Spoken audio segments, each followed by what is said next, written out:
सो दोस्तों एक होर वीडियो लेके हाज़र हाँ। तो अज मैं एक बहुत ही अहम ते नाजुक मुद्दे ते गल करांगा। मुद्दा श्री अकाल तख्त साहब वालों माफ़ी किहड़े हालातां विच कदों ते किस नूं किन्नी ज़्यादा इंसिस्टेंस या किन्नी ज़्यादा दरखास्त या फरियाद तो बाद दित्ती जा सकती है, ये विचारां दा विषय। तो इस उत्ते गलबात करन दा सबब है साडा पंजाब दे साबका अकाली मंत्री रहे सुच्चा सिंह लंगाह। उन्हां वल्लों बीते तकरीबन 2.5-3 महीनों तो लगातार श्री अकाल तख्त साहब ते जाण दा सिलसिला जारी है। ये दसदी भी 2017 दे विच एक ऐसा मामला सामने आया सी, एक महिला दे नाल आपत्तिजनक तस्वीरां एक वीडियो वायरल होया सी, जिस तो बाद इस महिला ने सुच्चा सिंह लंगाह के खिलाफ शारीरिक उत्पीड़न के इल्ज़ाम लाए सन। फौजदारी का मुकदमा, जबर जनाह का मुकदमा भी इस केस में दर्ज होया, लेकिन बाद दे विच इस फौजदारी के मुद्दे नूं या मसले नूं निबेड़ लिया गया। लेकिन इस दौरान जो पूरा मामला चलता पाया सी, श्री अकाल तख्त साहब ने इस पूरी जिहड़ा वतीरा सीगा सुच्चा सिंह लंगाह होना दा, उसनूं एक बजर कुरायत मानदिआं होइआं उन्हां नूं पंथ चों छेकण दा फैसला लिया सी। ये 2017 दे विच फैसला लिया गया सी ते उस तो बाद तकरीबन 4 साल तो वध दा समा होण जा रहा है। तो इस केस दे विच बीते 1 साल तो सुच्चा सिंह लंगाह वालों लगातार ये कोशिशां जारी हैगियां ने कि उन्हां नूं किसी तरीके नाल श्री अकाल तख्त साहब तो माफ़ी दित्ती जाए, उन्हां दी भुल नूं बख्शिया जाए तो उन्हां नूं पंथ विच दोबारा शामिल किया जाए। लेकिन इस मुद्दे नूं एक केस तो ज़्यादा असी रहत मर्यादा नाल जोड़ के वेखना चाहांगे, क्योंकि माफ़ी का जिहड़ा कॉन्सैप्ट है तो आप खास करके जे इतिहास दे विच ईवन रीसेंट हिस्टरी दे तकरीबन 6 साल पहलां दे विच कई वड्डे मामले वेख लिए। डेरा सच्चा सौदा ते मुखी नूं जिहड़ी माफ़ी एक विवादित माफ़ी दित्ती गई, बाद दे विच इसनूं कैंसल किया गया। उस तो बाद असी 2018 दे विच बादल परिवार नूं उत्थे जाके श्री दरबार साहब अकाल तख्त साहब नतमस्तक होके अपनी भुल बख्शवान के मंतव के नाल खुद नूं ही सू मोटो तनख्वाहां ला लिया गई। ये सारी गल्लां बातां असीं वेखण विच नोटिस कीतियां ने। सो असीं इस पूरे माफ़ी के कॉन्सैप्ट नूं ते खास करके उस वक्त जदों कि हर रोज़ अखबारां दे विच लेख छप रहे ने ते एक लॉबी बहुत वड्डी काम कर रही है जो कि इस तरीके का दबाव बना रही है। लंगाह नूं माफ़ी देण दे पक्षों एक विशेष तौर पर दबाव जिहड़ा है उसनूं बनाया जा रहा है। रहत मर्यादा ते पंथक जिहड़े रवायतां ने उन्हां दे नज़रिए दे नाल ये पूरी कवायद नूं किवें वेख्या जा सकदा है, उसनूं अज घोखण दी कोशिश करांगे। जिस लई साडे नाल अज जुटे हैगे ने एक उगे सिख विद्वान चिंतक, क्रिटिक हैगे ने, एडिटर भी रहे हैगे ने, सरदार गुरचरणजीत सिंह लांबा साहब। बहुत स्वागत है लांबा साहब। तुहाडे राहीं पंजाब विच पहुंचण लई बहुत बहुत शुक्रिया, बहुत बहुत धन्नवाद। सब नूं सत श्री अकाल। लांबा साहब, सब तो पहले तो मैं थोड़े तो ही जानना चाहांगा भी तुसीं इस मुद्दे नूं किवें वेखदे हो। ये जरा सुच्चा सिंह लंगाह दी माफ़ी नूं लैके जिहड़ी कवायद चलदी पई है उसनूं तुसीं किवें एनालाइज करदे हो कि ये संभव है, किवें मैटर डिस्पोज ऑफ हुंदा तुसीं तुहाडी नज़रां विच देखिया जा सकता है? रितेश जी, बहुत अहम मुद्दा है और मुद्दा अहम इस करके भी धार्मिक तौर के उत्ते जदों कोई गल हुंदी है तो बतौरे सिख दे बहुत ही डर के और बड़े भै भावनी अधीन, क्योंकि अकाल तख्त साहब जिहड़ा है वो गुरु पंथ दा एक अथॉरिटी है, एक सर्वोच्च अथॉरिटी है। इस करके इस दे बारे कोई भी गल करनी जिहड़ी है कि जिन्हों कहंदे है कि बाअदब बा मुलाहिजा होशियार वाली गल है कि आम तौर ते गल नहीं की जा सकती। पर फिर भी उस भै भावनी दे अधीन रहिंदिआं पहली गल तां इह है कि जिहड़ा मामला सुच्चा सिंह लंगाह दा है ਉਹ ਮਾਮਲਾ ਜੇ ਆਮ ਭਾਸ਼ਾ ਦੇ ਵਿੱਚ ਕਿਹਾ ਜਾਏ ਤਾਂ ਮੈਟਰ ਜਿਹੜਾ ਹੈ ਉਹ ਸਬ ਜੁਡਿਸ ਹੈ, ਵਿਚਾਰਾਧੀਨ ਹੈ। ਜਦੋਂ ਮਾਮਲਾ ਵਿਚਾਰਾਧੀਨ ਹੁੰਦਾ ਹੈ, ਨਾ ਤਾਂ ਕੋਈ ਇਹਦੇ ਤੇ ਬਿਆਨਬਾਜ਼ੀ ਕਰਦਾ ਹੈ, ਨਾ ਕੋਈ ਭੀੜ ਇਕੱਠੀ ਹੁੰਦੀ ਹੈ, ਨਾ ਕੋਈ ਉਹਦੇ ਤੇ ਜਲਸੇ ਜਲੂਸ ਹੁੰਦੇ ਹੈ, ਨਾ ਕੁਝ ਹੁੰਦਾ ਹੈ। ਬੜਾ ਸਿੰਪਲ ਹੈਗਾ ਕਿ ਅਗਰ ਕਿਸੇ ਵਿਅਕਤੀ ਨੇ ਕੋਈ ਵੀ ਅਵਗਿਆ ਕੀਤੀ ਹੈ, ਵੱਡੀ ਤੋਂ ਵੱਡੀ ਅਵਗਿਆ ਕੀਤੀ ਹੈ, ਵੱਡੇ ਜਿਹੜੇ ਗੁਨਾਹ ਹੁੰਦੇ ਹਨ। ਨਨਕਾਣਾ ਸਾਹਿਬ ਦੇ ਉੱਤੇ ਮਹੰਤ ਨਾਰਾਇਣ ਦਾਸ ਜਿਸਨੇ 130 ਜਾਂ 70 ਬੰਦੇ ਸ਼ਹੀਦ ਕੀਤੇ ਸੀ, ਉਹਦੇ ਵਿੱਚ ਬਾਬਾ ਕਰਤਾਰ ਸਿੰਘ ਜੀ ਬੇਦੀ ਤੇ ਉਹਨਾਂ ਨੂੰ ਵੀ ਉਹਦੇ ਸ਼ਾਮਲ ਸੀ, ਉਹਨਾਂ ਨੂੰ ਵੀ ਸਜ਼ਾ ਲੱਗੀ। ਔਰ ਸਜ਼ਾ ਕੀ ਲੱਗੀ ਕਿ ਤੁਸੀਂ ਹਰਮੰਦਰ ਸਾਹਿਬ ਤੋਂ ਨਨਕਾਣਾ ਸਾਹਿਬ ਪੈਦਲ ਜਾਓ। ਯਾਨੀ ਪੰਥ ਦੇ ਕੋਲ ਸਜ਼ਾ ਦੇਣ ਦੇ ਵੀ ਬੜੇ ਵਿਧਾਨ ਹੈ ਔਰ ਪੰਥ ਕੋਲ ਮਾਫੀ ਕਰਨ ਦੇ ਵੀ ਬੜੇ ਵਿਧਾਨ ਹੈਗੇ ਆ। ਪਰ ਜੇ ਕਿਸੇ ਬੰਦੇ ਕੋਲੋਂ ਰਿਤੇਸ਼ ਜੀ ਅਗਰ ਗਲਤੀ ਹੋ ਜਾਂਦੀ ਹੈ, ਮੰਨ ਲਓ, ਔਰ ਖਾਸ ਕਰਕੇ ਆਚਰਣ ਦੇ ਹਿਸਾਬ ਨਾਲ ਐਡੀ ਵੱਡੀ ਗਲਤੀ ਹੋ ਜਾਂਦੀ ਹੈ, ਅਗਰ ਉਹ ਕਰਦਾ ਹੈ, ਅਵਗਿਆ ਕਰਦਾ ਹੈ, ਪਹਿਲੀ ਗੱਲ ਤਾਂ ਇਹ ਕਹਿਣਾ ਕਿ ਉਹ ਜਾਣੇ ਅਣਜਾਣੇ ਚ ਹੋ ਗਈ, ਇਦਾਂ ਦੀ ਗੱਲ ਕੀਤੀ, ਇਹ ਜਿਹੜਾ ਕੰਮ ਹੈ ਇਹ ਅਣਜਾਣੇ ਚ ਨਹੀਂ ਹੁੰਦਾ, ਇਹ ਜਾਣੇ ਅਣਜਾਣੇ ਚ ਨਹੀਂ ਹੁੰਦਾ। ਇਹ ਬੰਦਾ ਜਦ ਤੱਕ ਉਹਦੇ ਚ ਖੁਦ ਸ਼ਾਮਲ ਨਾ ਹੋਏ, ਪਰ ਉਹ ਇੱਕ ਵੱਖਰਾ ਵਿਸ਼ਾ। ਮੈਂ ਇਸ ਕਰਕੇ ਅਕਾਲ ਤਖਤ ਸਾਹਿਬ ਨੂੰ ਕੀ ਕਰਨਾ ਚਾਹੀਦਾ, ਕੀ ਨਹੀਂ ਕਰਨਾ ਚਾਹੀਦਾ, ਇਹ ਜਥੇਦਾਰ ਸਾਹਿਬ ਦੀ ਆਪਣੀ ਸੋਚ, ਉਹਨਾਂ ਦੀ ਆਪਣੇ ਧਾਰਮਿਕ, ਉਹਨਾਂ ਦੇ ਕੋਲ ਸਾਰੇ ਡਾਕੂਮੈਂਟਸ, ਉਹਨਾਂ ਕੋਲ ਸਾਰੇ ਦਸਤਾਵੇਜ਼, ਉਹਨਾਂ ਕੋਲ ਸਾਰੇ ਪਿਛੋਕੜ ਹੈ, ਜਿਹੜਾ ਕਿ ਆਮ ਬੰਦਿਆਂ ਕੋਲ ਨਹੀਂ ਹੈਗਾ। ਹਾਂ, ਜੇ ਕਿਸੇ ਕੋਲ ਕੋਈ ਗਲਤੀ ਹੁੰਦੀ ਹੈ ਤਾਂ ਅਗਰ ਅਕਾਲ ਤਖਤ ਸਾਹਿਬ ਨੇ ਅਗਰ ਉਹਨੂੰ ਛੇਕ ਦਿੱਤਾ ਜਾਂਦਾ ਹੈ, ਤਾਂ ਉਹਦਾ ਹੱਲ ਇਹ ਹੈ ਕਿ ਉਹ ਬੰਦਾ ਚੁੱਪ ਚੁਪੀਤੇ ਜਾਏ ਔਰ ਜਾ ਕੇ ਆਪਣੀ ਭੁੱਲ ਸਵੀਕਾਰ ਕਰੇ। ਉਹ ਪੰਜ ਪਿਆਰੇ ਉਹਨੂੰ ਮੁੜ ਅੰਮ੍ਰਿਤ ਛਕਾਣਗੇ, ਕਿਉਂਕਿ ਇਹ ਜਿਹੜੀ ਹੈ ਕੁਰੈਤ ਨਹੀਂ ਹੈਗੀ, ਇਹ ਤਨਖਾਹੀਆ ਨਹੀਂ ਹੈ, ਇਹ ਪਤਤ ਹੈ। ਅਗਰ ਇਹ ਜਿਹੜਾ ਕੰਮ ਕਰਨ ਵਾਲਾ ਤਨਖਾਹੀਆ ਨਹੀਂ ਹੈਗਾ, ਤਨਖਾਹੀਆ ਜਿਹੜਾ ਹੁੰਦਾ ਹੈ ਉਹ ਛੋਟੀਆਂ ਕਈ ਅਵਗਿਆ ਕਰਕੇ ਹੁੰਦਾ ਹੈ, ਇਹ ਤਾਂ ਬਜਰ ਕੁਰੈਤ ਹੈ। ਇਸ ਬਜਰ ਕੁਰੈਤ ਦੀ ਤਲਾਫੀ ਜਿਹੜੀ ਹੈ ਅਕਾਲ ਤਖਤ ਸਾਹਿਬ ਤੋਂ ਹੋ ਕੇ ਉਹਦੇ ਬਾਅਦ ਮੁੜ ਪੰਜ ਪਿਆਰਿਆਂ ਦੇ ਅੱਗੇ ਪੇਸ਼ ਹੋ ਕੇ ਉਸ ਨੂੰ ਉਸ ਦੀ ਸਜ਼ਾ ਲਗਵਾਉਣੀ ਪਏਗੀ। ਲਾਂਬਾ ਸਾਹਿਬ, ਤੁਸੀਂ ਇਸ ਕੇਸ ਨੂੰ ਸਬਜੂਡਿਸ ਕਿਹਾ ਹੈ, ਅਕਸਰ ਅਕਾਲ ਤਖਤ ਸਾਹਿਬ ਦੀ ਅਦਾਲਤ ਦੇ ਵਿੱਚ ਇਹ ਕੇਸ ਸਬਜੂਡਿਸ ਹੈ। ਇਸ ਦਾ ਮਤਲਬ ਇਹ ਆਪਾਂ ਲਾਣਾ ਚਾਹ ਰਹੇ ਹਾਂ ਤੇ ਇਸ ਮੁੱਦੇ ਉੱਤੇ, ਕਿਉਂਕਿ ਜਿਹੜੀ ਪੰਚੋ ਛੇਕਣ ਦਾ ਫੈਸਲਾ ਵੀ ਅਕਾਲ ਤਖਤ ਸਾਹਿਬ ਵੱਲੋਂ ਲਿਆ ਗਿਆ ਸੀਗਾ ਸੁੱਚਾ ਸਿੰਘ ਲੰਗਾਹ ਨੂੰ, ਉਸ ਹਾਲਾਤ ਦੇ ਵਿੱਚ ਫਿਰ ਅਪੀਲ ਕਿੱਥੇ ਬਣਦੀ ਹੈ? ਕਿਉਂਕਿ ਇਹ ਸੁੱਚਾ ਸਿੰਘ ਲੰਗਾਹ ਵੱਲੋਂ ਕੋਸ਼ਿਸ਼ਾਂ ਪਹਿਲਾਂ ਵੀ ਰਹੀਆਂ ਹੈਗੀਆਂ ਨੇ ਵੀ ਉਹਨਾਂ ਨੇ ਬੀਤੇ ਸਾਲ 2020 ਦੇ ਵਿੱਚ, ਅਗਸਤ 2020 ਦੇ ਵਿੱਚ ਜਿਹੜਾ ਗੁਰਦੁਆਰਾ ਸੀ, ਗੁਰਦੁਆਰਾ ਗੜੀ ਬਾਬਾ ਬੰਦਾ ਸਿੰਘ ਬਹਾਦਰ ਜੀ ਦਾ ਧਾਰੀਵਾਲ ਵਿਖੇ, ਉੱਥੇ ਇਹਨਾਂ ਦੀ ਜਿਹੜੀ ਭੁੱਲਾਂ ਨੂੰ ਬਖਸ਼ਵਾਉਣ ਦੇ ਮੰਤਵ ਨਾਲ ਅੰਮ੍ਰਿਤ ਸੰਚਾਰ ਕਰਾ ਦਿੱਤਾ ਗਿਆ ਸੀ ਪੰਜ ਪਿਆਰਿਆਂ ਨੇ। ਬਾਅਦ ਦੇ ਵਿੱਚ ਉਹਨਾਂ ਨੂੰ ਜਿਹੜੀ ਸਜ਼ਾ ਲਾਈ ਗਈ ਹੈ, ਉਹਨਾਂ ਨੂੰ ਸਸਪੈਂਡ ਜਿਹੜਾ SGPC ਵੱਲੋਂ ਕੀਤਾ ਗਿਆ, ਉਹਨਾਂ ਦੇ ਖਿਲਾਫ ਸਖਤ ਐਕਸ਼ਨ ਲਿਆ ਗਿਆ। ਸੋ ਇਹ ਕੋਸ਼ਿਸ਼ ਤਾਂ 2020 ਦੇ ਵਿੱਚ ਹੋ ਚੁੱਕੀ ਹੈ ਸੁੱਚਾ ਸਿੰਘ ਲੰਗਾਹ ਵੱਲੋਂ ਜਾਂ ਕੁਝ ਲੋਕਾਂ ਵੱਲੋਂ ਵੀ ਉਹਨਾਂ ਨੂੰ ਕਿਸੇ ਤਰੀਕੇ ਨਾਲ ਮਾਫ ਕੀਤਾ ਜਾਵੇ, ਲੇਕਿਨ ਅਕਾਲ ਤਖਤ ਸਾਹਿਬ ਵੱਲੋਂ ਸਜ਼ਾ ਲੱਗੀ ਹੈ। ਉਸ ਪੱਖੋਂ ਸਮਝਾਓ ਵੀ ਹੁਣ ਮਾਮਲੇ ਦੇ ਵਿੱਚ ਅਪੀਲ ਕਿਸ ਕੋਲ ਬਣਦੀ ਹੈ? ਮੈਂ ਹੁਣ ਬੜੀ ਸਿੰਪਲ, ਤੁਹਾਡਾ ਜਿਹੜਾ ਨਾ ਬਹੁਤ ਅੱਛਾ ਸਵਾਲ ਹੈ। ਇੱਕ ਇਹਦੇ ਵਿੱਚ ਦੋ ਚੀਜ਼ਾਂ ਹੈਗੀਆਂ ਰਿਤੇਸ਼ ਜੀ, ਕਿ ਅਗਰ ਸਿੱਖ ਰਹਿਤ ਮਰਿਆਦਾ ਜਿਹੜਾ ਕਿ ਕਾਨੂੰਨ ਹੈ, ਜਿਹੜਾ ਕਿ ਧਾਰਮਿਕ ਕਾਨੂੰਨ ਹੈ, ਉਹਦੇ ਵਿੱਚ ਇਹ ਲਿਖਿਆ ਹੈ ਕਿ ਸਥਾਨਕ ਫੈਸਲੇ ਦੀ, ਸਥਾਨਕ ਗੁਰਸੰਗਤ ਦੇ ਫੈਸਲੇ ਦੀ ਅਪੀਲ ਅਕਾਲ ਤਖਤ ਤੇ ਹੋ ਸਕਦੀ ਹੈ। ਪਹਿਲੀ ਗੱਲ। ਹੁਣ ਜੇ ਅਕਾਲ ਤਖਤ ਸਾਹਿਬ ਨੇ ਅਗਰ ਕੋਈ ਸਜ਼ਾ ਦਿੱਤੀ ਹੈ, ਫਿਰ ਸਥਾਨਕ ਗੁਰਸੰਗਤ ਉਹਦੇ ਤੇ ਉਹਦੀ ਮਾਫੀ ਨਹੀਂ ਦੇ ਸਕਦਾ। ਸਥਾਨਕ ਗੁਰਸੰਗਤ ਦੇ ਵਿੱਚ ਅਗਰ ਕੋਈ ਮਾਮਲਾ ਉੱਠਦਾ ਹੈ, ਉਹਦੀ ਅਪੀਲ ਅਕਾਲ ਤਖਤ ਤੇ ਹੋ ਸਕਦੀ ਹੈ।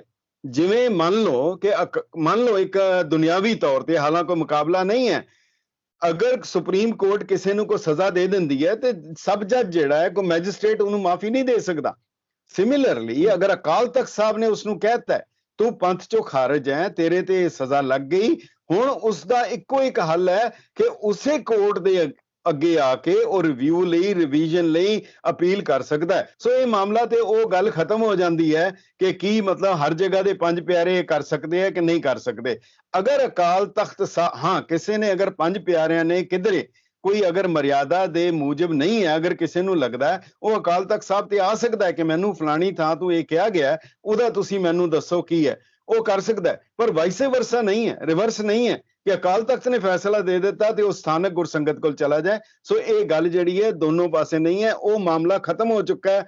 ਉਹ ਜਿਹੜੀ ਉਹ ਸੁੱਚਾ ਸਿੰਘ ਲੰਗਾਹ ਨੂੰ ਸਜ਼ਾ ਲਾਈ ਜਾਂ ਅੰਮ੍ਰਿਤ ਛਕਾਇਆ, ਉਹ ਜਿਹੜਾ ਉਹ ਮਰਿਆਦਾ ਮੁਤਾਬਕ ਜਿਹੜਾ ਸਹੀ ਨਹੀਂ ਸੀ, ਔਰ ਸਜ਼ਾ ਲੈਣ ਦੇ ਬਾਅਦ, ਉਹਨੂੰ ਰੱਦ ਕਰ ਦੇਣ ਦੇ ਬਾਅਦ ਉਹ ਮਾਮਲਾ ਉੱਥੇ ਖਤਮ ਹੋ ਜਾਂਦਾ ਹੈ ਜੀ। ਲੇਕਿਨ ਲਾਂਬਾ ਸਾਹਿਬ, ਇਸ ਪੂਰੀ ਵਿਉਂਤਬੰਦੀ ਦੇ ਵਿੱਚ ਸੁੱਚਾ ਸਿੰਘ ਲੰਗਾਹ ਤੇ ਉਹਨਾਂ ਦੇ ਸਮਰਥਕਾਂ ਵੱਲੋਂ ਜਿਹੜੀ ਦਬਾਅ ਬਣਾਏ ਜਾਣ ਦੀ ਕੋਸ਼ਿਸ਼ਾਂ ਹੈਗੀਆਂ ਨੇ ਅਕਾਲ ਤਖਤ ਸਾਹਿਬ ਜਾਂ ਉਹਨਾਂ ਦੇ ਜਥੇਦਾਰ ਉੱਤੇ, ਉਹਨੂੰ ਤੁਸੀਂ ਕਿਵੇਂ ਵੇਖਦੇ ਹੋ? ਕਿਉਂਕਿ ਸੈਂਕੜਾਂ ਦੀ ਗਿਣਤੀ ਦੇ ਵਿੱਚ ਉਹਨਾਂ ਦੇ ਨਾਲ ਸਪੋਰਟਰ ਆਉਂਦੇ ਨੇ। ਹਾਲਾਂਕਿ ਸੁੱਚਾ ਸਿੰਘ ਲੰਗਾਹ ਕਹਿੰਦੇ ਆ ਰਹੇ ਹੈਗੇ ਨੇ ਵੀ ਮੈਂ ਤਾਂ ਇਕੱਲਾ ਹੀ ਆਉਣਾ ਹੈ, ਸੰਗਤਾਂ ਮੇਰੇ ਨਾਲ ਜੁੜ ਜਾਂਦੀਆਂ ਨੇ, ਲੇਕਿਨ ਇਹ ਸਾਰੀ ਜਿਹੜੀ ਲਾਮਬੰਦੀ ਹੈ, ਇਸ ਤੋਂ ਤੁਸੀਂ ਪ੍ਰਾਈਮੇ ਫੈਸਾ ਹੀ ਆਪਾਂ ਸਮਝੀਏ ਵੀ ਨਹੀਂ ਹੋਣਾ ਚਾਹੀਦਾ, ਇਹਦੇ ਲਈ ਤਾਂ ਰੋਕਿਆ ਜਾਣਾ ਚਾਹੀਦਾ, ਐਸੇ ਲੋਕਾਂ ਨੂੰ ਬਾਜ਼ ਆਉਣਾ ਚਾਹੀਦਾ ਇਹਨਾਂ ਹਰਕਤਾਂ ਤੋਂ?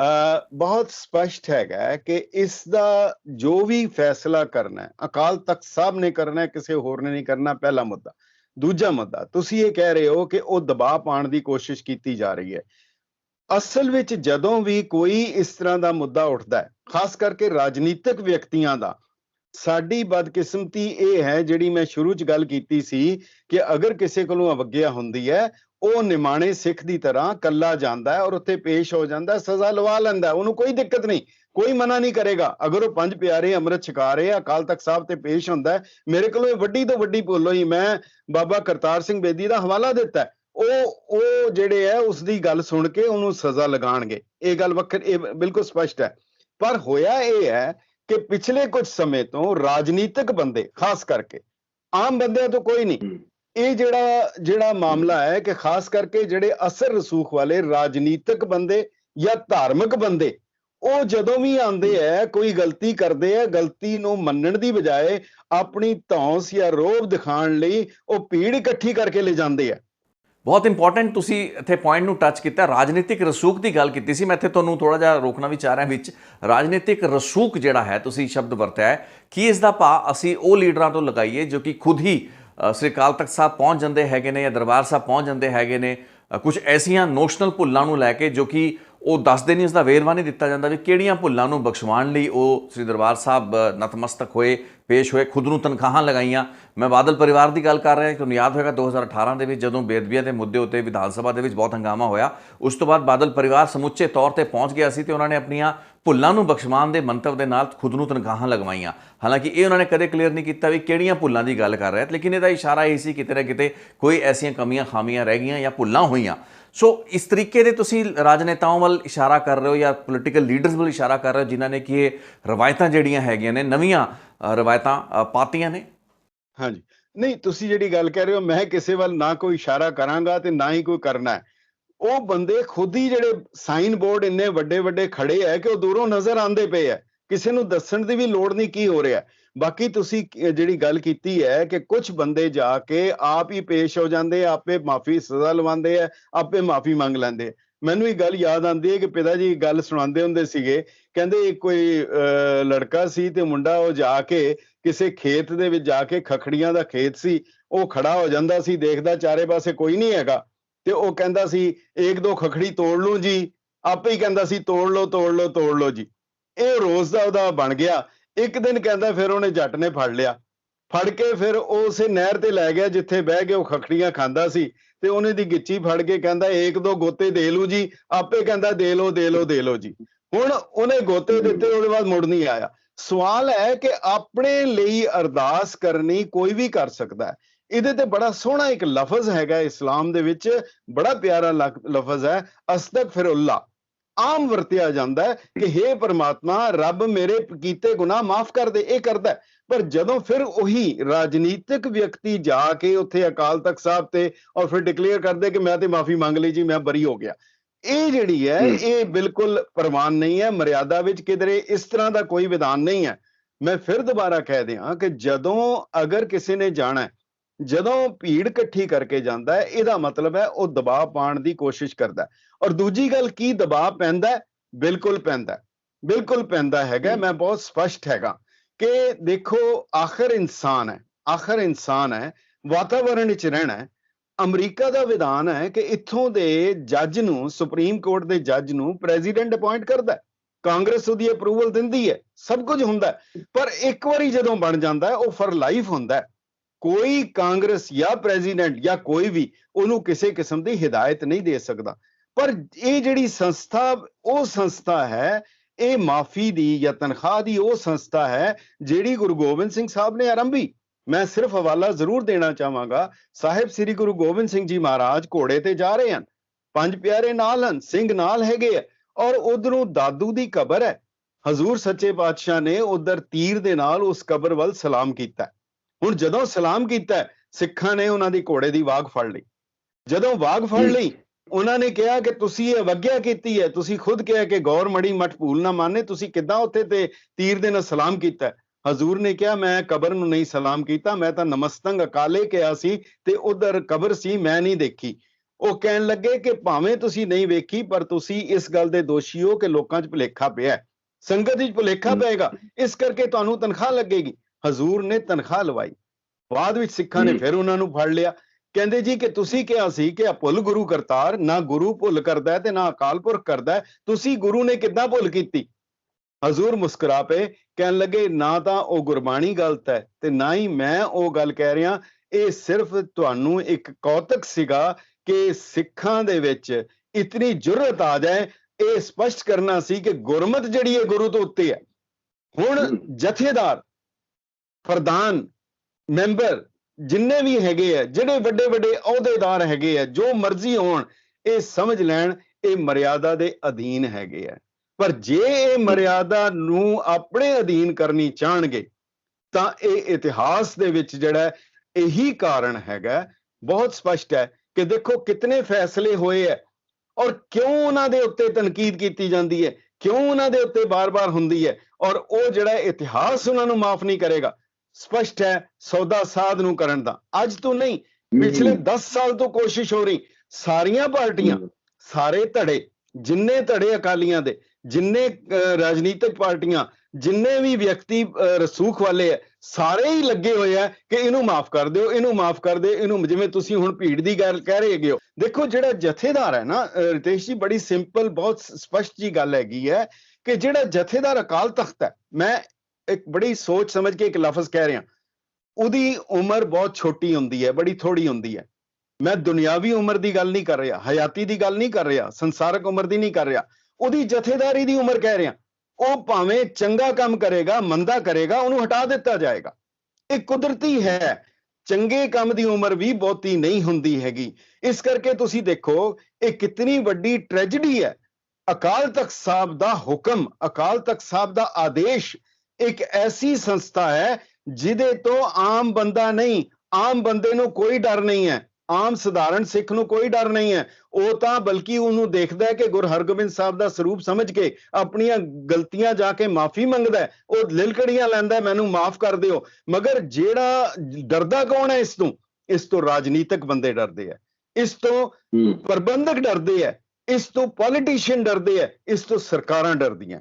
ਕਿਉਂਕਿ ਅਕਾਲ ਤਖਤ ਦਾ ਹੁਕਮ ਕੇਵਲ ਪੰਜਾਬ ਦੇ ਸਿੱਖਾਂ ਤੇ ਨਹੀਂ ਹੈ, ਇਹ ਸਾਰੇ ਸੰਸਾਰ ਦੇ ਸਿੱਖਾਂ ਦੇ ਉੱਤੇ ਲਾਗੂ ਹੈ। ਇੱਥੇ ਦਾ ਕੀਤਾ ਹੋਇਆ ਹੁਕਮਨਾਮਾ। ਇਸ ਕਰਕੇ ਤੁਸੀਂ ਦੇਖੋਗੇ ਅਕਾਲ ਤਖਤ ਸਾਹਿਬ ਨੇ ਜਦੋਂ ਨਿਰੰਕਾਰੀਆਂ ਦੇ ਅਗੇਂਸਟ ਹੁਕਮਨਾਮਾ ਜਾਰੀ ਕੀਤਾ, ਜਥੇਦਾਰ ਗੁਰਦਿਆਲ ਸਿੰਘ ਅਜਨੋਆ ਨੂੰ ਸੁਪਰੀਮ ਕੋਰਟ ਦਾ ਨੋਟਿਸ ਆਇਆ, ਉਹਨਾਂ ਨੇ ਫਾੜ ਕੇ ਸੁੱਟਤਾ ਸੀਗਾ।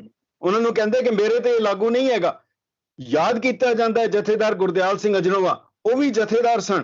ਜ਼ੈਲ ਸਿੰਘ ਚੀਫ ਮਿਨਿਸਟਰ ਸੀ, ਉਹਨਾਂ ਦੇ ਨਜ਼ਦੀਕੀ ਦਾ ਆਨੰਦ ਕਾਰਜ ਸੀ।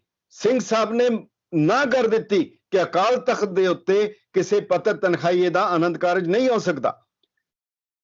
1984 ਤੋਂ ਪਹਿਲੇ ਇੱਕ ਬੋਰਡ ਲੱਗਾ ਹੁੰਦਾ ਸੀ ਅਕਾਲ ਤਖਤ ਸਾਹਿਬ ਦੇ ਉੱਤੇ, ਉਸ ਬੋਰਡ ਦੇ ਉੱਤੇ ਲਿਖਿਆ ਸੀ ਪਤਤ ਔਰ ਤਨਖਾਹੀਏ ਦੀ ਜਿਹੜੀ ਹੈ ਅਰਦਾਸ ਕਬੂਲ ਨਹੀਂ। ਤੇ ਲਿਖਿਆ ਸੀ ਕਿ ਕਿਸੇ ਪਤਤ ਔਰ ਤਨਖਾਹੀਏ ਦੀ ਅਰਦਾਸ ਅਕਾਲ ਤਖਤ ਸਾਹਿਬ ਜਾਂ ਕਿਸੇ ਤਖਤ ਸਾਹਿਬ ਤੇ ਨਹੀਂ ਹੋ ਸਕਦੀ।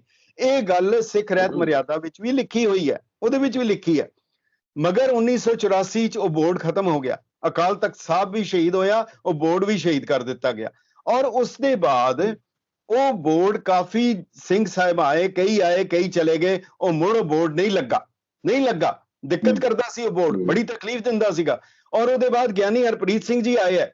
ਮੈਂ ਤਾਂ ਇਹਨਾਂ ਦਾ ਧੰਨਵਾਦ ਕਰਦਾ ਕਿ ਇਹਨਾਂ ਨੇ ਮੁੜ ਬੋਰਡ ਲਗਾਇਆ, ਨਾ ਕੇਵਲ ਅਕਾਲ ਤਖਤ ਸਾਹਿਬ ਤੇ ਲਗਵਾਇਆ ਬਲਕਿ ਕੇਸਗੜ੍ਹ ਸਾਹਿਬ ਔਰ ਉੱਥੇ ਵੀ ਦਮਦਮਾ ਸਾਹਿਬ ਵੀ ਇਹਨਾਂ ਨੇ ਲਗਵਾਇਆ। ਅੱਛਾ ਲਾਮਾ ਸਾਹਿਬ, ਇੱਕ ਹੋਰ ਸਵਾਲ ਇਹ ਹੈ ਵੀ ਫੌਜਦਾਰੀ ਦਾ ਕੇਸ ਤਾਂ ਇਸ ਕੇਸ ਦੇ ਵਿੱਚ ਨਿਬੜ ਚੁੱਕਾ ਹੈ। ਮੈਂ ਉਹੀ ਤੁਹਾਡੇ ਤੋਂ ਬਾਰ-ਬਾਰ ਉੱਥੇ ਆਉਣਾ ਚਾਹਾਂਗਾ ਵੀ ਕ੍ਰਿਮੀਨਲ ਜਿਹੜਾ ਕੇਸ ਸੀਗਾ, ਜੋ ਕਿ ਜਬਰ ਜਨਾਹ ਦਾ ਕੇਸ ਜਾਂ ਸਰੀਰਕ ਉਤਪੀੜਨ ਦਾ ਮਾਮਲਾ ਸੀ, ਉਹ ਹੱਲ ਹੋ ਚੁੱਕਾ ਹੈ। ਉਸ ਪੋਜੀਸ਼ਨ ਦੇ ਵਿੱਚ ਹੁਣ ਇੱਕ ਬਹੁਤ ਪੇਚੀਦਾ ਕੇਸ ਇਸ ਨੂੰ ਸਮਝਿਆ ਜਾ ਸਕਦਾ, ਜਿੱਥੇ ਕਿ ਅਦਾਲਤਾਂ ਪੱਖੋਂ, ਫੌਜਦਾਰੀ, ਪੁਲਿਸ ਪੱਖੋਂ, ਲਾਅ ਇਨਫੋਰਸਮੈਂਟ ਏਜੰਸੀਜ਼ ਪੱਖੋਂ ਉਸ ਕੇਸ ਦਾ ਨਿਪਟਾਰਾ ਹੋ ਚੁੱਕਾ ਹੈ ਤੇ ਉਸ ਦੇ ਵਿੱਚ ਇੱਕ ਤਰੀਕੇ ਦੀ ਕਲੀਨ ਚਿੱਟ ਕਹਿ ਲਈਏ ਜਾਂ ਡਿਸਚਾਰਜ ਕਰਤਾ ਗਿਆ ਸੁੱਚਾ ਸਿੰਘ ਲਿੰਗਾ ਨੂੰ। ਲੇਕਿਨ ਉਸ ਹਾਲਾਤ ਦੇ ਵਿੱਚ ਜਦੋਂ ਉਹਨਾਂ ਨੂੰ ਉਹ ਜਿਹੜੀ ਉਹਨਾਂ ਦੀ ਦੋਸ਼ ਮੁਕਤੀ ਉਸ ਪੱਖੋਂ ਹੋ ਚੁੱਕੀ ਹੈ, ਤਾਂ ਫਿਰ ਇਸ ਅਦਾਲਤ ਦੇ ਵਿੱਚ ਅਕਾਲ ਤਖਤ ਸਾਹਿਬ ਦੀ ਅਦਾਲਤ ਦੇ ਵਿੱਚ ਇਹ ਕੇਸ ਕਿੰਨੀ ਕੁ ਦੇਰ ਤੱਕ ਹੋਰ ਲੰਬਾ ਚੱਲ ਸਕਦਾ? ਕਿ ਐਟਰਨਿਟੀ ਤੱਕ, ਯਾਨੀ ਕਿ ਬਹੁਤ ਲੰਬੇ ਸਮੇਂ ਤੱਕ ਆਪਾਂ ਸਮਝੀਏ ਵੀ ਇਹ ਸਜ਼ਾਵਾਂ ਜਿਹੜੀਆਂ ਪਹਿਲਾਂ ਦਿੱਤੀਆਂ ਗਈਆਂ, ਜਿਸ ਤੋਂ ਬਾਅਦ ਇਹ ਸਾਰੇ ਕੇਸ ਠੰਡੇ ਪੈ ਗਏ ਜਾਂ ਦੋਸ਼ ਮੁਕਤ ਕਰਤਾ ਗਿਆ ਉਹਨਾਂ ਨੂੰ ਜਾਂ ਕੰਪਰੋਮਾਈਜ਼ ਹੋ ਗਏ ਮਾਮਲਿਆਂ ਵਿੱਚ ਕਿਸੇ ਤਰੀਕੇ ਦੇ, ਉਹ ਸਜ਼ਾਵਾਂ ਬਰਕਰਾਰ ਰਹਿਣ? ਕੀ ਇਹਦਾ ਮਤਲਬ ਇਹ ਲਾਇਆ ਜਾਵੇ ਹਮੇਸ਼ਾ ਬਰਕਰਾਰ ਰਹਿਣਗੀਆਂ? ਰਿਤੇਸ਼ ਜੀ, ਬੜਾ ਅੱਛਾ ਤੁਹਾਡਾ ਸਵਾਲ ਹੈ ਕਿ ਚੂੰਕਿ ਥੋੜੀ ਬਹੁਤ ਮੈਨੂੰ ਕਾਨੂੰਨ ਦੀ ਵੀ ਜਾਣਕਾਰੀ ਹੈ, ਔਰ ਜਿਹੜਾ ਇਹ ਅਪਰਾਧ ਹੈ ਇੱਥੇ ਰਹਿਤ ਮਰਿਆਦਾ ਦੇ ਵਿੱਚ ਉਹ ਕਾਨੂੰਨੀ ਨਹੀਂ ਹੈ। ਰਹਿਤ ਮਰਿਆਦਾ ਮੁਤਾਬਕ ਉਹ ਧਾਰਮਿਕ ਅਵਗਿਆ ਹੈ। ਹੁਣ ਇੱਥੇ ਕਈ ਐਸੀਆਂ ਕੰਮਾਂ ਹੈ, ਇੱਥੇ ਹਮ ਜਿਨਸੀ ਵੀ ਹੈ, ਗੇ ਮੈਰਿਜ ਵੀ ਹੈ, ਲੈਸਬੀਅਨ ਮੈਰਿਜ ਵੀ ਹੈ, ਕਈ ਚੀਜ਼ਾਂ ਉਹ ਹੁੰਦਾ ਰਹੇਗਾ, ਕਾਨੂੰਨੀ ਉਹਦਾ ਵੱਖਰਾ ਹੈ। ਇੱਥੇ ਇੱਕ ਬੜਾ ਵੱਡਾ ਕੇਸ ਹੋਇਆ ਅਮਰੀਕਾ ਦੇ ਵਿੱਚ ਹੁਣੇ, ਕੌਸਬੀ ਦਾ। ਉਹ ਕੌਸਬੀ ਦੇ ਉੱਤੇ ਬੜੇ ਦੂਸ਼ਣ ਸੀ, ਸੈਕਸ਼ੂਅਲ ਚਾਰਜਸ ਸਨ, ਔਰ ਉਹਨੇ ਕਨਫੈਸ਼ਨ ਵੀ ਕਰ ਲਈ, ਮੰਨ ਵੀ ਗਿਆ, ਕੋਰਟ ਵਿੱਚ ਵੀ ਮੰਨ ਗਿਆ, ਉਹਨੂੰ ਸਜ਼ਾ ਵੀ ਹੋ ਗਈ। ਮਗਰ ਉਹ ਬਾਅਦ ਵਿੱਚ ਇਹ ਹੋਇਆ, ਇਨਕੁਆਇਰੀ 'ਚ ਹੋਇਆ ਕਿ ਉਹਦੇ ਵਕੀਲ ਨੇ ਕੋਈ ਮਿਸਕੰਡਕਟ ਕੀਤਾ ਸੀ, ਕੋਈ ਐਗਰੀਮੈਂਟ ਦੀ ਕੋਈ ਧਾਰਾ ਠੀਕ ਤਰ੍ਹਾਂ ਪਾਲਣਾ ਨਹੀਂ ਕੀਤੀ, ਉਹਨੂੰ ਜੇਲ੍ਹ 'ਚੋਂ ਬਰੀ ਕਰ ਦਿੱਤਾ। ਉੱਥੋਂ ਹੋ ਜਾਣਾ ਉਹ ਅਦਾਲਤਾਂ 'ਚੋਂ। ਇਸੇ ਕਰਕੇ ਜਿਹੜਾ ਸਿੰਘ ਸਾਹਿਬ ਜਥੇਦਾਰ ਗੁਰਦਿਆਲ ਸਿੰਘ ਅਜਨੋਆ ਨੇ ਕਿਹਾ ਸੀ ਦੁਨਿਆਵੀ ਅਦਾਲਤ ਸਾਡੇ ਤੇ ਲਾਗੂ ਨਹੀਂ ਹੈਗੀ। ਇਹ ਜਿਹੜਾ ਫੈਸਲਾ ਹੈ ਅਕਾਲ ਤਖਤ ਸਾਹਿਬ ਦਾ, ਇਹ ਧਾਰਮਿਕ ਹੈ। ਇਹ अच्छा अपील जथेदार को भी नहीं है। मतलब वही मैं समझना चाह रहा पैमाना की है, क्योंकि पैमाना किन्नी देर तक उस सज़ा ਨੂੰ ਬਰਕਰਾਰ ਰੱਖਿਆ ਜਾ ਸਕਦਾ ਹੈ, ਕਿੰਨੀ ਦੇਰ ਤੱਕ ਉਸ ਨੂੰ ਕੰਟੀਨਿਊ ਰੱਖਿਆ ਜਾ ਸਕਦਾ ਹੈ। ਗੱਲ ਬਿਲਕੁਲ ਠੀਕ ਹੈ, ਇਖਲਾਕੀ ਤੌਰ ਤੇ ਗੱਲਾਂ ਬਾਤਾਂ ਨੇ, ਇਹ ਦੁਨਿਆਵੀ ਅਦਾਲਤਾਂ ਤੋਂ ਇੱਕ ਵੱਖਰਾ ਪੈਮਾਨਾ ਹੋਣਾ ਚਾਹੀਦਾ ਹੈ। ਬਜਰ ਕੁਰਾਇਤ ਇਸ ਨੂੰ ਤੁਸੀਂ ਰੈਂਕ ਕਰ ਰਹੇ ਹੋ, ਲੇਕਿਨ ਇਹਦਾ ਪੈਮਾਨਾ ਕੀ ਹੈ, ਕਿੰਨੀ ਦੇਰ ਤੱਕ ਇਹ ਪੂਰੀ ਗੱਲਬਾਤ ਨੂੰ ਕੰਟੀਨਿਊ ਰੱਖਿਆ ਜਾ ਸਕਦਾ। ਸੈਕੰਡਲੀ ਦੂਸਰਾ, ਸਾਨੂੰ ਇਹ ਸਭ ਨੂੰ ਸਮਝ ਆਉਂਦੀ ਹੈ ਵੀ ਸੁੱਚਾ ਸਿੰਘ ਲੰਗਾ ਦੀ ਜਿਹੜੀ ਰਾਜਨੀਤਿਕ ਸਟੇਕਸ ਹੈ, ਪੋਲੀਟੀਕਲ ਸਟੇਕਸ ਬਹੁਤ ਹਾਈ ਹੈਗੀਆਂ ਨੇ। ਮਾਝੇ ਦੀ ਧਰਤੀ ਉੱਤੇ ਇੱਕ ਬੜਾ ਵੱਡਾ ਅਕਾਲੀ ਜਰਨੈਲ ਉਸ ਨੂੰ ਮੰਨਿਆ ਗਿਆ ਤੇ ਅੱਜ ਵੀ ਮਾਝੇ ਦੇ ਉੱਤੇ ਅਕਾਲੀਆਂ ਕੋਲ ਲੀਡਰਸ਼ਿਪ ਦਾ ਇੱਕ ਬਹੁਤ ਵੱਡਾ ਇੱਕ ਵੈਕਿਊਮ ਵੀ ਨਜ਼ਰ ਆ ਰਿਹਾ। ਬੇਸ਼ੱਕ ਵਿਕਰਮ ਸਿੰਘ ਮਜੀਠੀਆ ਹੈਗੇ ਨੇ, ਲੇਕਿਨ ਗੁਰਦਾਸਪੁਰ ਵਾਲੇ ਇਲਾਕੇ ਦੇ ਵਿੱਚ ਜਿਹੜੀ ਪੂਰੀ ਸਥਿਤੀ ਹੈ ਉਹ ਐਡੀ ਜ਼ਿਆਦਾ ਸੁਖਾਵੀ ਨਹੀਂ ਹੈ। ਸੋ ਉਸ ਹਾਲਾਤ ਦੇ ਵਿੱਚ ਆਪਾਂ ਪੂਰੀ ਗੱਲਬਾਤ ਨੂੰ ਕਿੱਥੇ ਜਾਂਦਾ ਹੋਇਆ ਵੇਖਦੇ ਹਾਂ। ਤੁਸੀਂ ਸਹੀ, ਮੈਂ ਫਿਰ ਅਸੀਂ ਮੁੜ ਕੇ ਨਾ ਉੱਥੇ ਹੀ ਮੈਨੂੰ ਲੱਗਦਾ ਇੱਕ ਘੁੰਮਣ ਘੇਰੀ ਜੀ ਹੈਗੀ ਹੈ। ਅਗਰ ਉਸ ਦੇ ਉੱਤੇ ਅਕਾਲ ਤਖਤ ਸਾਹਿਬ ਨੇ ਉਸ ਨੂੰ ਦੋਸ਼ੀ ਮੰਨ ਕੇ ਉਹਨੂੰ ਕੋਈ ਸਜ਼ਾ ਦਿੱਤੀ ਹੈ, ਅਗਰ ਉਹ ਸਮਝਦਾ, ਅਗਰ ਉਹ ਮੰਨਦਾ ਕਿ ਮੈਂ ਨਿਰਦੋਸ਼ ਹਾਂ, ਮੈਂ ਨਿਰਦੋਸ਼ ਹਾਂ, ਉਹ ਅਕਾਲ ਤਖਤ ਸਾਹਿਬ ਦੇ ਉੱਤੇ ਆ ਕੇ ਕਹੇ ਮੈਂ ਨਿਰਦੋਸ਼ ਹਾਂ, ਗੱਲ ਖਤਮ। ਉਹਦੇ ਬਾਅਦ ਜਿਹੜਾ ਹੈਗਾ ਉਹਦੇ ਬਾਅਦ ਉਹ ਦੇਖਣਗੇ ਕਿ ਉਹ ਦੋਸ਼ ਸਹੀ ਹੈ ਕਿ ਗਲਤ ਹੈ। ਕੇਸ ਹੈਗਾ ਸੀ ਧਨਵੰਤ ਸਿੰਘ ਦਾ, ਧਨਵੰਤ ਸਿੰਘ ਨੂੰ ਅਕਾਲ ਤਖਤ ਉਹਨੂੰ ਜਿਹੜਾ ਹੈਗਾ ਅਕਾਲ ਤਖਤ ਸਾਹਿਬ ਨੇ ਬਰੀ ਕਰ ਦਿੱਤਾ, ਬਾਅਦ ਵਿੱਚ ਉਹਨੂੰ ਕੋਰਟ ਨੇ ਸਜ਼ਾ ਦੇ ਦਿੱਤੀ। ਹੁਣ ਕੀ ਕਰੇ, ਅਕਾਲ ਤਖਤ ਸਾਹਿਬ ਦੁਬਾਰਾ ਨੂੰ ਸਜ਼ਾ ਦੇਗਾ। ਅਕਾਲ ਤਖਤ ਸਾਹਿਬ ਦੁਨਿਆਵੀ ਅਦਾਲਤ ਦੀਆਂ ਉਹ ਜਿਹੜੀਆਂ ਅਦਾਲਤਾਂ, ਜਿਨ੍ਹਾਂ ਅਦਾਲਤਾਂ ਬਾਰੇ ਕਿਹਾ ਜਾਂਦਾ ਹੈ ਕਿ ਇਹ ਜਿਹੜੀਆਂ ਕੋਰਟ ਆਫ ਲਾਅ ਹੈ, ਕੋਰਟ ਆਫ ਜਸਟਿਸ ਨਹੀਂ ਹੈ। ਬੜੀ ਸਿੰਪਲ ਜੀ ਗੱਲ ਹੈ, these are courts of law। ਕਾਨੂੰਨ ਕੀ ਕਹਿੰਦਾ ਹੈ ਔਰ ਲਾਅ ਕੀ ਹੈ, what is law, ਜਿੱਥੇ ਲੱਗੇ ਉੱਥੇ ਲਾ। ਇਹ ਵਕੀਲਾਂ ਦੀ ਉਹਦੇ ਤੇ ਕਾਰੀਗਰੀ ਦੇ ਉੱਤੇ ਨਿਰਭਰ ਕਰਦਾ ਹੈ। ਮੈਂ ਲਾਂਬੇ ਨਾ ਜਾਵਾਂ, ਅਕਬਰ ਅਲਾਹਾਬਾਦੀ ਨੇ ਕਿਹਾ ਸੀਗਾ, कहता पैदा हुआ वकील तो शैतान ने कहा लो आज हम भी साहिब औलाद हो गए, मैं भी बाल बच्चेदार हो गया। सो ये गल है कि अदालतां दे नाल हाँ जेड़ी रह गई, अगर वो दो गल्लां बड़ा सिंपल हैगा, जे तां दोष है, जे अकाल तख्त साहब दे उत्ते पेश होके सिंपल पेश होके अगर वो कहंदा कि मैं दोषी नहीं हाँ, ਉਹਦਾ ਵੱਖਰਾ ਹੋਏਗਾ। ਪਰ ਜੇ ਕਵੇ ਮੈਂ ਜਾਣੇ ਅਣਜਾਣੇ ਚ ਗਲਤੀ ਹੋਈ ਜਾਂ ਮੇਰੀ ਭੁੱਲ ਮਾਫ ਕਰ ਦੋ ਜਾਂ ਗਲਤੀ ਹੋ ਜਾਂਦੀ, ਇਹ ਦੁਬਿਧਾ ਜਿਹੜੀ ਹੈ ਨਾ, ਇਹ ਦੁਬਿਧਾ ਉੱਥੋਂ ਸ਼ੁਰੂ ਹੋ ਰਹੀ ਹੈ ਜਿਹੜੇ ਉਹਦੇ ਨਾਲ ਆ ਰਹੇ ਆ। ਅਗਰ ਉਹ ਸਪਸ਼ਟ ਤੌਰ ਦੇ ਉੱਤੇ ਜਾ ਕੇ ਪੇਸ਼ ਹੁੰਦਾ ਤੇ ਉਹਨੂੰ, ਮੈਨੂੰ ਨਹੀਂ ਲੱਗਦਾ, ਬਾਕੀ ਅਕਾਲ ਤਖਤ ਦੇ ਜਥੇਦਾਰ ਨੇ ਕਿਵੇਂ ਕਰਨਾ ਨਹੀਂ ਕਰਨਾ, ਕੌਣ ਸਾਹਿਬ ਨੂੰ ਆਖੇ ਐਉਂ ਨਹੀਂ ਇੰਜ ਕਰ, ਉਹਦੇ ਤੇ ਅੱਜ ਕਈ ਮਾਮਲੇ ਸੁਪਰੀਮ ਕੋਰਟ ਦੇ ਵਿੱਚ ਵੀ 50-50 ਸਾਲ ਦੇ ਪੈਂਡਿੰਗ ਹੈ, 50-50 ਸਾਲ ਦੇ ਪੈਂਡਿੰਗ ਹੈ। ਸੁਪਰੀਮ ਕੋਰਟ ਉਹਨੂੰ ਜ਼ਰੂਰੀ ਨਹੀਂ ਸਮਝਦੀ। ਮੈਂ ਇੱਕ ਗੱਲ ਜਿਹੜੀ ਹੈ ਬੜੀ ਥੋੜੀ ਜਿਹੀ ਦੂਜੇ ਪਾਸੇ ਦੀ ਹੈ, ਸ਼ੇਖ ਸਾਦੀ ਨੂੰ ਕਿਸੇ ਨੇ ਕਿਹਾ ਸੀ ਤੇਰੀ ਹਾਲਤ ਬੜੀ ਮੁਫਲਸ ਹੈ, ਬੜਾ ਗਰੀਬ ਹੈ, ਬਹੁਤ ਹੈ, ਤੂੰ ਫਿਰ ਰੋਜ਼ ਜਿਹੜਾ ਹੈ ਉਹ ਮਸਜਿਦ ਜਾਂਦਾ ਹੈ, ਕੀ ਕਰਨ ਜਾਂਦਾ ਹੈ, ਤੇਰੀ ਹਾਲਤ ਇੰਨੀ ਖਰਾਬ ਹੈ। ਉਹ ਕਹਿਣ ਲੱਗਾ ਜੇ ਮੈਂ ਰਾਸ਼ਨ ਲੈਣ ਜਾਣਾ, ਮੈਂ ਰਾਸ਼ਨ ਦੀ ਦੁਕਾਨ ਤੇ ਜਾਵਾਂਗਾ, ਨਹੀਂ ਮਿਲੇਗਾ, ਦੂਜੇ ਦਿਨ ਜਾਵਾਂਗਾ, ਫਿਰ ਤੀਜੇ ਦਿਨ ਜਾਵਾਂਗਾ, ਜਿੰਨੀ ਦੇਰ ਨਹੀਂ ਮਿਲੇਗਾ ਮੈਂ ਜ਼ਰੂਰ ਜਾਵਾਂਗਾ, ਪਰ ਮੈਂ ਕਿਸੇ ਮੋਚੀ ਦੀ ਦੁਕਾਨ ਤੇ ਨਹੀਂ ਚਲਾ ਜਾਵਾਂਗਾ ਕਿ ਮੈਨੂੰ ਰਾਸ਼ਨ ਦੇ ਦੇ, ਜੋ ਮਿਲਣਾ ਹੈ ਮੈਨੂੰ ਮਸਜਿਦ ਤੋਂ ਮਿਲਣਾ। ਸਵਾਲ ਹੈ ਕਿ ਇਹੀ ਦਰ ਹੈ, ਇਹਦਾ ਕੋਈ ਸਬਸਟੀਚਿਊਟ ਨਹੀਂ ਹੈ। ਇਹ ਕਿਸੇ ਹੋਰ ਗੁਰਦੁਆਰੇ ਜਾ ਕੇ ਕਿਧਰੇ ਹੋਰ ਪੰਜ ਪਿਆਰੇ ਖੜੇ ਕਰਕੇ ਜਾਂ ਕਿਸੇ ਅਦਾਲਤ ਦਾ ਸਹਾਰਾ ਲੈ ਕੇ ਜਾਂ ਭੀੜ ਦਾ ਸਹਾਰਾ ਲੈ ਕੇ ਕੋਈ ਸਿੱਖ ਨਹੀਂ ਹੋ ਸਕਦਾ। ਗੱਲ ਇਹ ਹੈ, ਉਹ ਭੀੜ ਦਾ ਕੀ ਜਾਣਾ, ਉਹਨੇ ਕਹਿਣਾ ਚੜ ਜਾ ਬੱਚਾ ਸੂਲੀ ਰਾਮ ਭਲੀ ਕਰੇਗਾ। ਭੁਗਤਣਾ ਤੇ ਜਿਹੜਾ ਬੰਦਾ ਹੈ ਉਸ ਨੂੰ ਪੈਂਦਾ ਹੈ ਨਾ ਜੀ, ਉਹ ਬੰਦਾ ਪੈਂਦਾ। ਹੁਣ ਕਿਧਰੇ ਮਾਮਲਾ ਜਿਹੜਾ ਅਕਾਲ ਤਖਤ ਸਾਹਿਬ ਕੋਲ ਹੈ, ਮੈਂ ਉਹੀ ਕਹਿ ਰਿਹਾ ਕਿ ਬਰੀ ਉੱਥੋਂ ਹੋਣਾ, ਸਜ਼ਾ ਉੱਥੋਂ ਹੋਣੀ ਹੈ, ਰਿਵਰਸ ਉੱਥੋਂ ਹੋਣਾ। ਹੁਣ ਉਹਦੇ ਲਈ ਜਿਹੜਾ ਪਬਲਿਕ ਓਪੀਨੀਅਨ, ਉਹ ਜਿਹੜਾ ਮੀਡੀਆ ਟ੍ਰਾਇਲ ਜਿਹਨੂੰ ਕਹਿੰਦੇ ਹੋ, ਅਸਲ ਵਿੱਚ ਕੀ ਹੁੰਦਾ ਮੈਨੂੰ ਜੋ ਲੱਗ ਰਿਹਾ, ਇਹ ਸੁੱਚਾ ਸਿੰਘ ਲੰਗਾ ਦਾ ਮਾਮਲਾ ਇੱਕ ਪਾਸੇ ਹੈ, ਉਹਨਾਂ ਦਾ ਨਿੱਜੀ ਮਾਮਲਾ ਹੈ, ਉਹ ਤਰਸਯੋਗ ਹੈ, ਉਹਨਾਂ ਦੇ ਸਾਰੇ ਹਾਲਾਤ ਵੀ ਤਰਸਯੋਗ ਹੈ, ਉਹਨਾਂ ਦੇ ਮਾਤਾ ਪਿਤਾ ਦੀਆਂ ਅਪੀਲਾਂ ਵੀ ਤਰਸਯੋਗ ਹੈ, ਸਭ ਕੁਝ ਸਹੀ ਹੈ। ਪਰ ਉਸ ਦੇ ਬਾਵਜੂਦ ਜਿਹੜਾ ਇੱਕ ਦੂਜੇ ਪਾਸੇ ਇਸ ਕੇਸ ਨੂੰ ਲੈ ਕੇ ਇੱਕ ਸੈਕਸ਼ਨ ਐਸਾ ਹੈ ਜਿਹੜਾ ਅਕਾਲ ਤਖਤ ਸਾਹਿਬ ਦੀ ਪੋਜੀਸ਼ਨ ਨੂੰ ਵੀ ਇਰੋਡ ਕਰਨਾ ਚਾਹੁੰਦਾ ਹੈ, ਉਸ ਸੰਸਥਾ ਦੇ ਉੱਤੇ ਅਟੈਕ ਕਰਨਾ ਚਾਹੁੰਦਾ ਹੈ। ਮਗਰ ਜਿਹੜੀਆਂ ਤੁਸੀਂ ਅਖਬਾਰਾਂ ਕਹਿੰਦੇ ਹੋ ਨਾ, ਅਗਰ ਕੋਈ ਅਖਬਾਰੀ ਬਿਆਨ ਆਉਂਦੇ ਆ ਜਾਂ ਬਿਆਨਬਾਜ਼ੀ ਆਉਂਦੀ ਹੈ, ਹੁਣ ਕਿੰਨਾ ਕੁ ਅਦਾਲਤਾਂ ਜਿਹੜੀਆਂ ਅਦਾਲਤਾਂ ਕਿੰਨਾ ਕੁ ਅਖਬਾਰੀ ਬਿਆਨਾਂ ਨੂੰ ਲੈ ਕੇ ਉਹਨੂੰ ਵੇਟ ਦਿੰਦੀਆਂ, ਉਹਦੇ ਤੇ ਕਿੰਨੀ ਕੁ ਸੁਣਵਾਈ ਕਰਦੀਆਂ, ਕਿੰਨੀ ਕੁ ਉਹਦੀ ਦਿੰਦੀਆਂ, ਇਹ ਵੱਖਰੀ ਗੱਲ ਹੈ। ਪਰ ਜਿਹੜਾ ਜਥੇਦਾਰ ਹੈ ਅਕਾਲ ਤਖਤ ਸਾਹਿਬ ਦਾ, ਉਹਨੇ ਕਾਰਵਾਈ ਕਿੱਦਾਂ ਕਰਨੀ ਹੈ, ਇਹ ਇੱਕ ਵੱਖਰਾ ਪੈਰਾਮੀਟਰ, ਉਹਦੇ ਤੇ ਜ਼ਰੂਰ ਗੱਲ ਹੋਣੀ ਚਾਹੀਦੀ ਹੈ। ਉਹ ਜ਼ਰੂਰ ਹੋਣੀ ਚਾਹੀਦੀ ਹੈ। ਔਰ ਅਕਾਲ ਤਖਤ ਸਾਹਿਬ ਦੀ ਸੁਪਰਮੇਸੀ ਜਿਹੜੀ ਹੈ ਉਹ ਪਿਛਲੇ ਸਾਲਾਂ ਦੇ ਵਿੱਚ ਇਰੋਡ ਹੋਈ ਹੈ, ਇਹਦੇ ਵਿੱਚ ਕੋਈ ਦੋ ਰਾਏ ਨਹੀਂ ਹੈਗੀਆਂ। ਕਿਉਂਕਿ ਜਿਹੜੇ ਫੈਸਲੇ ਲਏ ਗਏ ਕਈ ਵਾਰੀ ਐਸੇ, ਜਿਵੇਂ ਸੌਦਾ ਸਾਧ ਦਾ ਹੀ ਜਿਹੜਾ ਫੈਸਲਾ ਸੀਗਾ, ਇਤਨਾ ਵੱਡਾ ਫੈਸਲਾ ਹੈ, ਪਰ ਹਾਲੇ ਤੱਕ ਉਸ ਨੂੰ ਵੀ ਦਬਾ ਦਿੱਤਾ ਗਿਆ। ਕੌਣ ਇਹਦੇ ਲਈ ਜ਼ਿੰਮੇਵਾਰ ਸੀ, ਕੌਣ ਦੋਸ਼ੀ ਸੀ, ਕਿਉਂ ਕੀਤਾ, ਕਿਸ ਨੇ ਕੀਤਾ, ਕਹਿ ਕੇ ਜੀ ਚਲੋ ਛੱਡ ਦਿਓ। ਇਹ ਸਾਰੇ ਦੇ ਸਾਰੇ ਸਿਧਾਂਤ ਨੂੰ ਸਮਝਣਾ ਪਏਗਾ। ਤਨਖਾਹੀਆ ਕੌਣ ਹੈ, ਪਤਿਤ ਕੌਣ ਹੈ, ਜਿਹੜੀ ਪਰੰਪਰਾ ਦੇ ਮੁਤਾਬਕ ਸਜ਼ਾ ਦਿੱਤੀ, ਕੀ ਉਹ ਪਰੰਪਰਾ ਦੇ ਮੁਤਾਬਕ ਹੈ ਕਿ ਨਹੀਂ ਹੈ। ਕਿਧਰੇ ਆਰਬਿਟਰਰੀ ਫੈਸਲੇ ਨਹੀਂ ਹੋਣੇ ਚਾਹੀਦੇ। ਜਿਵੇਂ ਹੁਣ ਜਿਹੜੀ ਸਜ਼ਾ ਦੇਣੀ ਹੈ ਕਿਸ ਨੂੰ ਦਿੱਤੀ ਜਾ ਸਕਦੀ ਹੈ, ਇਹਦੇ ਲਈ ਕੀ ਕੀਤਾ ਜਾ ਸਕਦਾ ਹੈ, ਹੋਰ ਕਿਹੜੇ ਉਪਰਾਲੇ ਅਕਾਲ ਤਖਤ ਸਾਹਿਬ ਤੋਂ ਹੋ ਸਕਦੇ ਹੈ ਤਾਂ ਕਿ ਅਕਾਲ ਤਖਤ ਸਾਹਿਬ ਦੀ ਉਹ ਸਰਵਉੱਚਤਾ ਬਹਾਲ ਹੋਏ।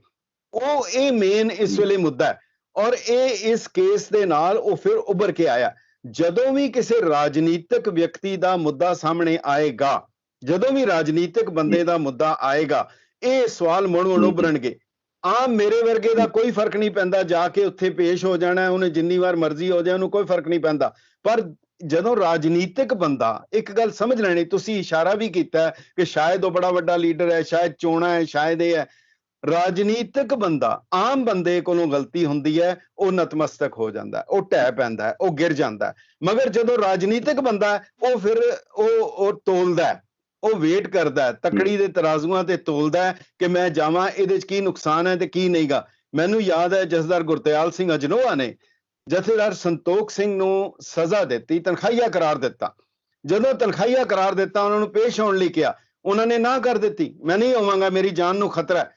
ਮਗਰ ਜਦੋਂ ਜ਼ਿਆਦਾ ਦਬਾਅ ਪਾਇਆ ਤਾਂ ਉਸ ਵੇਲੇ ਸਾਰੀ ਕਮੇਟੀ ਉਹਨਾਂ ਦੀ ਮੁਨਕਰ ਹੋ ਗਈ ਕਿ ਜੇ ਨਹੀਂ ਜਾਓਗੇ ਤੇ ਅਸੀਂ ਸਾਰੇ ਬਾਹਰ ਆ। ਉਹ ਫਿਰ ਆ ਗਏ, ਪੇਸ਼ ਹੋ ਗਏ, ਸਜ਼ਾ ਲਵਾ ਲਈ। ਸਜ਼ਾ ਲਵਾ ਕੇ ਉਹਦੇ ਬਾਅਦ ਉਹਨਾਂ ਨੇ ਬਿਆਨ ਦਿੱਤਾ ਕਿ ਮੇਰੀ ਪੋਜੀਸ਼ਨ ਅਕਾਲ ਤਖਤ ਸਾਹਿਬ ਤੋਂ ਤਨਖਾਹ ਲਵਾ ਕੇ ਸਜ਼ਾ ਲੈ ਕੇ ਇਦਾਂ ਹੋ ਗਈ ਹੈ ਜਿਵੇਂ ਮੈਂ ਮਹਾਰਾਜਾ ਰਣਜੀਤ ਸਿੰਘ ਤੇ ਮਾਸਟਰ ਤਾਰਾ ਸਿੰਘ ਦੀ ਕਤਾਰ ਵਿੱਚ ਆ ਗਿਆ।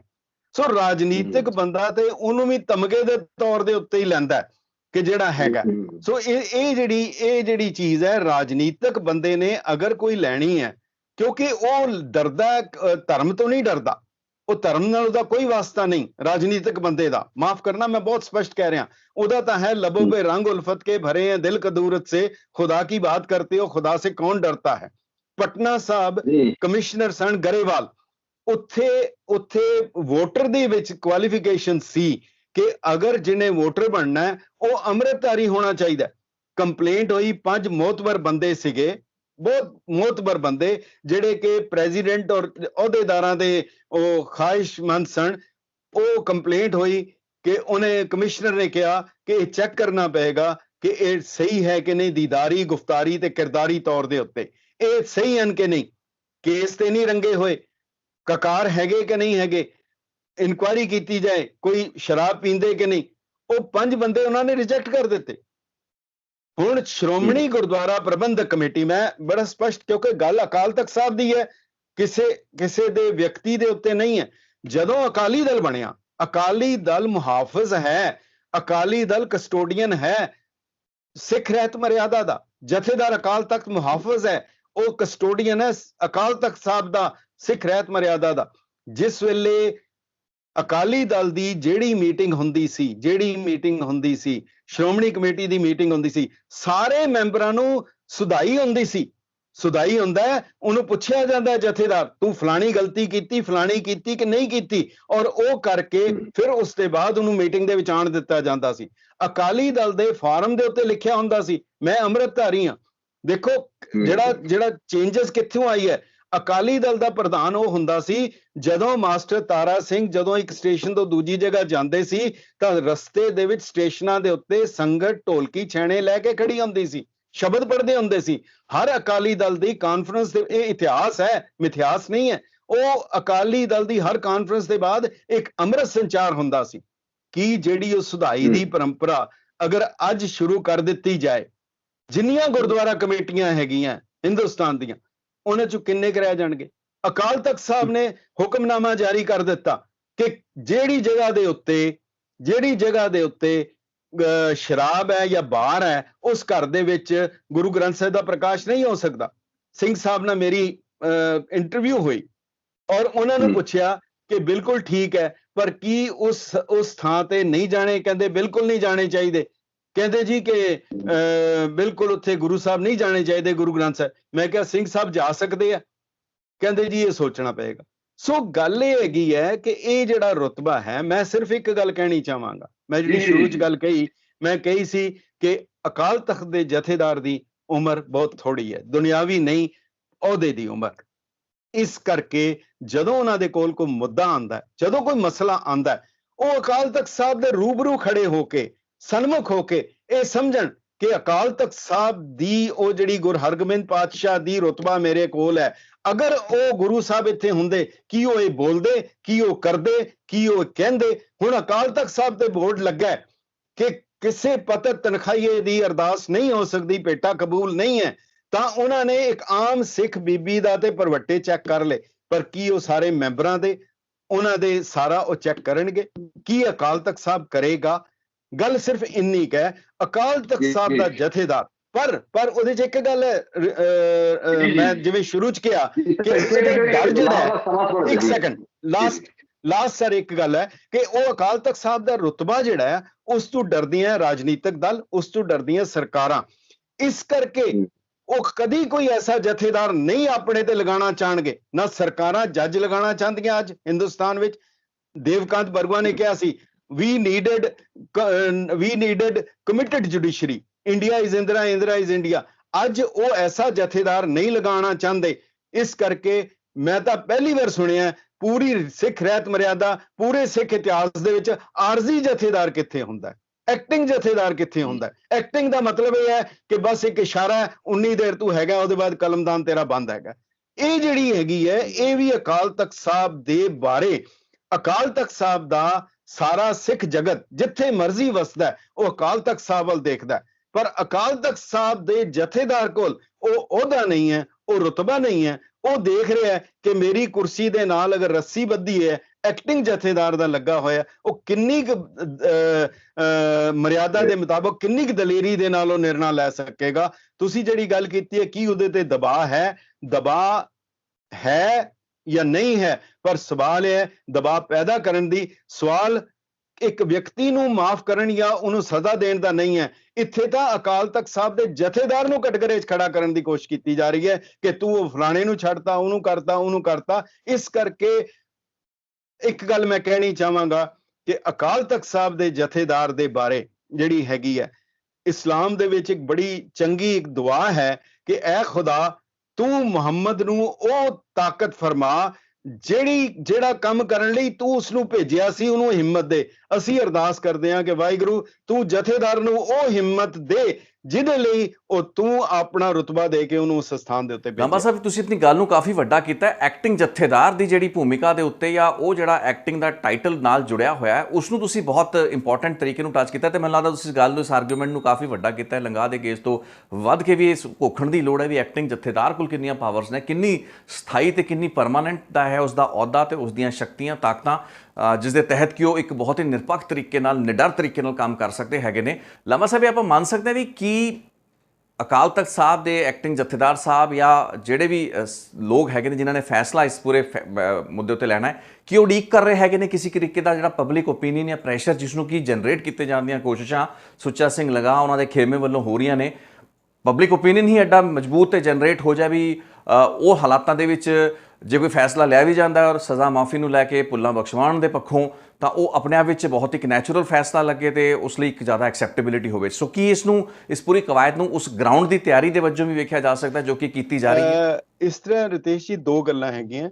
ਇੱਕ ਗੱਲ ਤਾਂ ਹੈਗੀ ਹੈ ਕਿ ਜਿਹੜਾ ਆਮ ਕੇਸ ਨਹੀਂ ਹੈ, ਜਿਹੜਾ ਇਹ ਦੋਸ਼ ਹੈ, ਇਹ ਆਮ ਦੋਸ਼ ਨਹੀਂ ਹੈਗਾ। ਆਮ ਦੋਸ਼ ਹੁੰਦੇ ਆ, ਬੜੇ ਹੁੰਦੇ ਆ, ਕਈ ਕੁਝ ਕਰ ਲਿਆ, ਉਹ ਹੋ ਗਿਆ, ਉਹ ਵੱਖਰੀ ਹੈ। ਇਹ ਜਿਹੜਾ 4 ਬੱਜਰ ਕੁਰੈਤਾਂ 4 ਹਨ, ਉਹਨਾਂ ਦੇ ਵਿੱਚ ਕੇਸਾਂ ਦੀ ਬੇਅਦਬੀ ਕਰਨੀ, ਕੁੱਠਾ ਖਾਣਾ, ਤਮਾਕੂ ਵਰਤਣਾ ਤੇ ਪਰਤਨਗਾਮੀ ਹੋਣਾ। ਇਹ ਜਿਹੜਾ ਪਰਤਨਗਾਮੀ ਹੈ, ਇਸ ਦੇ ਬਾਰੇ ਬੜਾ ਅੱਛਾ ਉਹਨੇ ਇੱਕ ਜਿਹੜਾ ਅਲਾਮਾ ਉਹਨੇ ਆਪਣੇ ਅਕਬਰ ਅਲਾਹਾਬਾਦੀ ਨੇ ਕਿਹਾ, ਕਹਿੰਦਾ ਹਕੀਕੀ ਔਰ ਮਜ਼ਾਜੀ ਸ਼ਾਇਰੀ में फर्क ये पाया, इश्क हकीकी ਤੇ इश्क मजाजी यही 2 चीज़ां ਹੁੰਦੀਆਂ, ਦੋਨਾਂ 'ਚ ਇਸ਼ਕ ਹੈਗਾ। कहते इश्क हकीकी और मजाजी शायरी में फर्क ये पाया कि वो जामे से बाहर हैं, ये पजामे से बाहर है। ये ਜਿਹੜੀ ਇਹ ਜਿਹੜੀ ਇੰਦਰੀ ਦਾ ਬਲ ਥਾਕਾ ਜਿਹੜੀ ਗੁਰਬਾਣੀ ਕਹਿੰਦੀ ਹੈ, ਇਹ ਤਾਂ ਬ੍ਰਹਮਾ ਵਰਗੇ ਤੇ ਇੰਦਰ ਦੇ ਸਿੰਘਾਸਨ ਵਰਗਿਆਂ ਨੂੰ ਵੀ ਡੁਲਾ ਦਿੰਦੀ ਹੈਗੀ ਹੈ। ਔਰ ਇਸ ਕਰਕੇ ਅਕਾਲ ਤਖਤ ਸਾਹਿਬ ਦੇ ਉੱਤੇ ਇੱਕ ਬੋਰਡ ਲੱਗਾ ਸੀ, ਇੱਕ ਹੋਰ ਪੂਰੀ ਇਮਾਰਤ ਦੇ ਚੁੱਕਰਿਆ ਸੀਗਾ। ਉਹ ਰਿਤੇਸ਼ ਜੀ, ਮੈਂ ਇਸ ਕੇਸ ਦੇ ਵਿੱਚ ਉਹ ਜ਼ਰੂਰ ਕਹਿਣਾ ਚਾਹਾਂਗਾ, ਉੱਥੇ ਸਾਹਿਬ ਸ੍ਰੀ ਗੁਰੂ ਗੋਬਿੰਦ ਸਿੰਘ ਜੀ ਮਹਾਰਾਜ ਦਾ ਇੱਕ ਆਦੇਸ਼ ਪੂਰਾ ਲਿਖਿਆ ਸੀ, ਸੁਧ ਜਬ ਤੇ ਹਮ ਧਰੀ ਬਚਨ ਗੁਰਦਏ ਹਮਾਰੇ, ਪੂਤ ਇਹ ਪ੍ਰਣ ਤੋਹੇ ਪ੍ਰਾਣ ਲਗ ਜਬ ਗਠ ਥਾਰੇ, ਨਿਜ ਨਾਰੀ ਕੇ ਸੰਗ ਨੇ ਤੁਮ ਨਿਤ ਬਡਈਓ, ਪਰ ਨਾਰੀ ਕੀ ਸੇਜ ਭੂਲ ਸੁਪਨੇ ਹੋ ਨਾ ਜਈਓ। ਇਹ ਬੋਰਡ ਲੱਗਾ ਸੀ। ਪਹਿਲੀ ਗੱਲ ਤਾਂ ਜਥੇਦਾਰ ਸਾਹਿਬ ਨੂੰ ਅਪੀਲ ਹੈ, ਇਹ ਬੋਰਡ ਜ਼ਰੂਰ ਲਗਾਓ, ਕਿਉਂਕਿ ਇਹ ਜਿਹੜੀ ਬਿਮਾਰੀ ਹੈ ਇਹ ਪਰਤਨਗਾਮੀ ਦੀ ਬਿਮਾਰੀ ਹੈ। ਨਾ ਤਾਂ ਇਹਦੇ ਚੋਂ ਕੋਈ ਸਾਡੇ ਧਾਰਮਿਕ ਆਗੂ ਬੱਚੇ ਹੈ, ਨਾ ਰਾਜਨੀਤਿਕ, ਨਾ ਕੋਈ ਦੂਜੇ, ਨਾ ਕੋਈ ਪੜ੍ਹੇ ਲਿਖੇ, ਨਾ ਕੋਈ ਅਨਪੜ੍ਹ। ਇੱਕ ਪੈਂਡੇਮਿਕ ਦੀ ਤਰ੍ਹਾਂ ਹੈਗੀ ਹੈ। ਹਰ ਕਿਸੇ ਨੂੰ ਲੱਗਦਾ ਹੈ, ਕਹਿੰਦਾ ਜਾ ਕੇ ਕੀ ਕਰੋਗੇ ਜੀ, ਸਾਨੂੰ ਭਾਂਡੇ ਮਜਵਾ ਦੋਗੇ। ਇਹ ਜਿਹੜੀ ਬਿਰਤੀ ਹੈਗੀ ਹੈ, ਦੇਖੋ ਇਹ ਜਿਹੜੀ ਬਿਰਤੀ ਹੈਗੀ ਹੈ ਇਹ ਬੜੀ ਖਤਰਨਾਕ ਹੈ। ਆਮ ਪੋਲੀਟੀਕਲ ਪਾਰਟੀ ਦਾ ਵੀ ਕੋਈ ਅਗਰ ਕਰਦਾ ਹੈ, ਕੋਈ ਦੋਸ਼ੀ ਹੁੰਦਾ ਹੈ, ਉਹਦੇ ਵਿਰੁੱਧ ਜਾਂਦਾ, ਉਹਨੂੰ 6 ਸਾਲ ਲਈ ਸਸਪੈਂਡ ਕਰ ਦਿੰਦੇ। ਅਮਰੀਕਾ 'ਚ ਉਹਦੇ ਪੈਰ ਦੇ ਵਿੱਚ ਇੱਕ ਉਹ GPS ਲਗਾ ਦਿੰਦੇ ਆ, ਉਹਨੂੰ ਕਈ ਸਾਲਾਂ ਤੱਕ ਪ੍ਰੋਬੇਸ਼ਨ 'ਚ ਪਾ ਦਿੰਦੇ ਆ। ਪਰ ਇੱਥੇ ਸਾਨੂੰ ਹੈ ਕੀ ਕਰੇਗਾ ਜੀ, ਚੱਲ ਠੀਕ ਹੈ ਭਾਂਡੇ ਮਜਵਾ ਲੈਣਗੇ।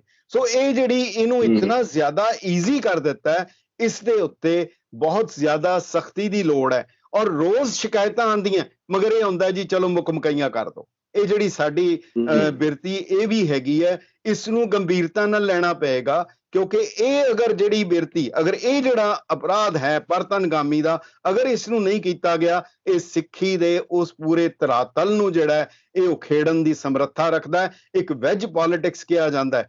ਇੱਥੇ ਬਾਹਰਲੇ ਮੁਲਕਾਂ ਦੇ ਵਿੱਚ ਵੈਜ ਇੱਕ ਹੁੰਦੀ ਹੈ ਕਿ ਜੇ ਜ਼ਰਾ ਜਿੰਨੀ ਵੀ ਝੀਤ ਕਿਸੇ ਖਿੜਕੀ ਦੇ ਵਿੱਚ, ਕਿਸੇ ਦਰਵਾਜ਼ੇ 'ਚ ਰਹਿ ਜਾਏ, ਉਹ ਜਦੋਂ ਫਿਰ ਝੱਖੜ ਆਉਂਦਾ ਉਹ ਪੂਰੇ ਮਕਾਨ ਨੂੰ ਉਡਾ ਦਿੰਦਾ। ਇਹਨੂੰ ਰਿਤੇਸ਼ ਜੀ ਇੱਕ ਵੈਜ ਸਮਝਣਾ ਚਾਹੀਦਾ। ਇੱਕ ਝੀਤ ਹੈਗੀ ਹੈ, ਇਹ ਇਨਸਾਨੀ ਜ਼ਿੰਦਗੀ ਦੇ ਵਿੱਚ ਅਗਰ ਇਹ ਇੱਥੋਂ ਥਿੜਕ ਗਿਆ ਤਾਂ ਫਿਰ ਉਸ ਦੇ ਬਾਅਦ ਉਹਨੇ ਪੂਰਾ ਉਸ ਇਨਸਾਨ ਨੂੰ ਵੀ ਔਰ ਪੂਰੀ ਦੀ ਪੂਰੀ ਕਮਿਊਨਿਟੀ ਨੂੰ ਵੀ ਔਰ ਅਕਾਲ ਤਖਤ ਨੂੰ ਵੀ ਇਸ ਨੂੰ ਲਪੇਟ 'ਚ ਲੈ ਲੈਣਾ ਹੈਗਾ। ਸੋ ਇਸ ਕਰਕੇ ਇਹ ਬਹੁਤ ਹੀ ਮਤਲਬ ਜਿਹੜਾ ਹੈਗਾ, ਇਹਨੂੰ ਮਰਿਆਦਾ ਦੇ ਮੁਤਾਬਕ ਅਗਰ ਗਲਤੀ ਹੈ ਅਕਾਲ ਤਖਤ ਸਾਹਿਬ ਦੇ ਉੱਤੇ ਪੇਸ਼ ਹੋਏ। ਕਿਵੇਂ ਕਰਨਾ ਨਹੀਂ ਕਰਨਾ, ਪਰ ਉਹ ਇੰਡੀਵਿਜੂਅਲ ਗਲਤੀ ਹੈ, ਇੰਡੀਵਿਜੂਅਲ ਦਾ, ਬਾਕੀਆਂ ਦੀ ਸਜ਼ਾ ਨਹੀਂ ਹੈ, ਬਾਕੀਆਂ ਨੂੰ ਦੋਸ਼ ਨਹੀਂ ਹੈਗਾ। ਪਰ ਚੂੰਕਿ ਇਹ ਗੱਲ ਕਹਿਣੀ ਜੀ ਕਿ ਦੇਖੋ ਮੈਂ 200 ਬੰਦਿਆਂ ਦੇ ਹੋਰ ਨਾਂ ਦੇ ਦੇਣਾ, ਉਹਨਾਂ ਨੇ ਵੀ ਗਲਤੀ ਕੀਤੀ, ਉਹਨਾਂ ਨੇ ਵੀ, ਤੁਸੀਂ ਜਿਵੇਂ ਕਹਿ ਰਹੇ ਹੋ ਕਿ ਫਲਾਣੇ ਨੇ ਕੀਤੀ। ਸਵਾਲ ਹੈ, ਕਾਨੂੰਨ ਦਾ ਇੱਕ ਮੁੱਢਲਾ ਅਸੂਲ ਹੁੰਦਾ ਹੈ ਕਿ ਇੱਕ ਬੰਦਾ ਚੋਰੀ ਕਰਦਾ ਫੜਿਆ ਜਾਏ, ਉਹਦੀ ਇਹ ਦਲੀਲ ਨਹੀਂ ਮੰਨੀ ਜਾਂਦੀ ਕਿ ਮੈਂ 100 ਬੰਦਿਆਂ ਦੇ ਨਾਂ ਲੈ ਦੇਣਾ ਜਿਨ੍ਹਾਂ ਨੇ ਕੀਤੀ ਹੈ। ਸਵਾਲ ਹੈ ਉਹਨੂੰ ਦੋਸ਼ੀ ਹੈ। ਦੂਜੀ ਗੱਲ ਇਹ ਵੀ ਨਹੀਂ ਉਹ ਕਹਿ ਸਕਦਾ ਕਿ ਤੁਸੀਂ ਵੀ ਕੀਤੀ ਹੈ, ਤੁਹਾਡੇ ਜਿਹੜੇ ਵਡੇਰਿਆਂ ਨੇ ਵੀ ਕੀਤੀ, ਤੁਹਾਡੇ ਜਥੇਦਾਰਾਂ ਨੇ ਵੀ ਕੀਤੀ। ਕਿਉਂਕਿ ਇੱਕ ਬੜਾ ਸੋਹਣਾ ਐਗਜ਼ਾਮਪਲ ਹੈ, ਇੱਕ ਜੱਜ ਕੋਲ ਬੰਦਾ ਪੇਸ਼ ਹੋਇਆ, ਜੱਜ ਕਹਿੰਦਾ ਦੱਸ ਤੂੰ ਸ਼ਰਾਬ ਪੀਤੀ ਹੈ? ਉਹ ਕਹਿੰਦਾ ਹਜ਼ੂਰ ਜਿਹੜਾ ਤੁਹਾਡਾ ਹਾਲ ਹੈ ਉਹੀ ਮੇਰਾ ਹਾਲ ਹੈ। ਜੱਜ ਕਹਿੰਦਾ ਇਹਨੇ ਕਸੂਰ ਮੰਨ ਲਿਆ, 6 ਮਹੀਨੇ ਲਈ ਅੰਦਰ ਕਰੋ। ਸੋ ਦੋਸ਼ੀ ਨੇ ਜਵਾਬ ਦੇਣਾ, ਜੱਜ ਨੂੰ ਸਜ਼ਾ ਨਹੀਂ ਮਿਲਣੀ, ਦੋਸ਼ੀ ਨੂੰ ਮਿਲਣੀ ਹੈਗੀ ਹੈ। ਸੋ ਇਹ ਬਹੁਤ ਗੰਭੀਰ ਮਾਮਲਾ ਹੈ। ਮੈਂ ਫਿਰ ਇੱਕ ਵਾਰ ਡਰ ਕੇ, ਮੈਂ ਸਿਰਫ ਅਕਾਲ ਤਖਤ ਸਾਹਿਬ ਨੂੰ ਸਮਰਪਿਤ ਹੋ ਕੇ ਜਿਹੜੀ ਮੈਂ ਗੱਲ ਕਹਿ ਰਿਹਾ, ਖਾਸ ਕਰਕੇ ਸ਼੍ਰੋਮਣੀ ਗੁਰਦੁਆਰਾ ਪ੍ਰਬੰਧਕ ਕਮੇਟੀ, ਸ਼੍ਰੋਮਣੀ ਅਕਾਲੀ ਦਲ, ਉਹ ਕਸਟੋਡੀਅਨ ਹਨ ਸਿੱਖ ਰਹਿਤ ਮਰਿਆਦਾ ਦੇ। ਅਗਰ ਅਕਾਲ ਤਖਤ ਸਾਹਿਬ ਦਾ ਰੁਤਬਾ ਕਮਜ਼ੋਰ ਹੋ ਗਿਆ, ਐਸਾ ਸਿਸਟਮ ਬਣਾਓ, ਐਸਾ ਵਿਧਾਨ ਬਣਾਓ ਕਿ ਜਥੇਦਾਰ ਇੱਕ ਵਾਰ ਜਿਹੜਾ ਅਪਾਇੰਟ ਹੋ ਜਾਂਦਾ ਉਹ ਫਿਰ ਮੁੜ ਤੁਹਾਡੇ ਵੱਲ ਨਹੀਂ ਝਾਕ ਕੇ, ਤੁਹਾਡੇ ਵੱਲ ਨਾ ਦੇਖੇ, ਉਹਦੇ ਫੈਸਲੇ ਤੋਂ ਲੋਕ ਡਰਨ, ਉਹ ਤੁਹਾਡੇ ਕੋਲੋਂ ਨਾ ਡਰੇ। ਅਖੀਰ ਦੇ ਵਿੱਚ ਇੱਕ ਜ਼ਰੂਰ ਗੱਲ ਕਹਿਣੀ ਚਾਹਾਂਗਾ, ਤੁਸੀਂ ਆਸ ਕਰਦੇ ਹੋ ਪੋਲੀਟੀਕਲ ਲੀਡਰਾਂ ਤੇ, ਅਸੀਂ ਆਸ ਕਰਦੇ ਹਾਂ ਰਾਜਨੀਤਿਕ ਆਗੂਆਂ ਤੇ, ਅਸੀਂ ਆਸ ਕਰਦੇ ਹਾਂ, ਮੇਰੀ ਆਸ, ਕੌਮ ਦੀ ਆਸ, ਪੰਥ ਦੀ ਆਸ ਜਿਹੜੀ ਹੈ ਆਮ ਗਰੀਬ ਸਿੱਖਾਂ ਦੇ ਉੱਤੇ ਹੈ।